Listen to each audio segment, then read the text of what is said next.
Se ci garba saltiamo, Bassano del Grappa inizia a saltellare, vai! Evviva il Giro! A Bassano scoppia la festa per il passaggio della 17ª tappa del Giro d'Italia, 197 km da Pergine Valsugana a Caorle attraverso la Valsugana, il Bassanese, traguardo volante a Rosà e poi via verso le località costiere. Emozionante? Sì, un sacco. Sono felicissimo. Non si può mancare al passaggio del Giro d'Italia. Proprio a Bassano no, è un ricordo da bambina e quindi non si può mancare. Penso che il Giro gli inglesi ho paura che me lo portano via. Thomas, Sì, senza dubbio. va anche a vedere il tappone dolomitico venerdì. Certamente, Dove andrà a vederlo? alle Tre Cime andiamo su in bici anche.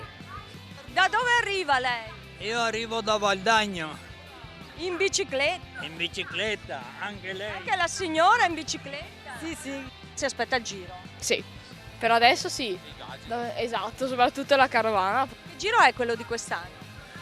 Beh, diciamo all'inizio secondo me non è cominciato bene, però adesso è molto, molto avvincente, molto bello. Adesso sì, cominciano le montagne, adesso sì.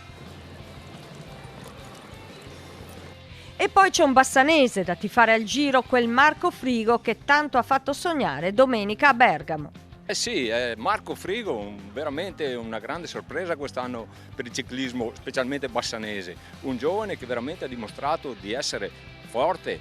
È un bel Giro d'Italia, fa appassionare la gente, amiamo il ciclismo e amiamo Bassano. Stavolta è passato per Bassano, siamo fortunati, se no lo raggiungiamo nei prossimi giorni dove va.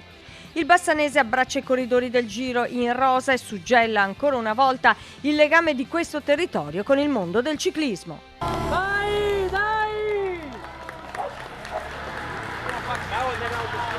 È sempre una chicca e una cosa meravigliosa per Bassano, ci vuole. Viva il Giro!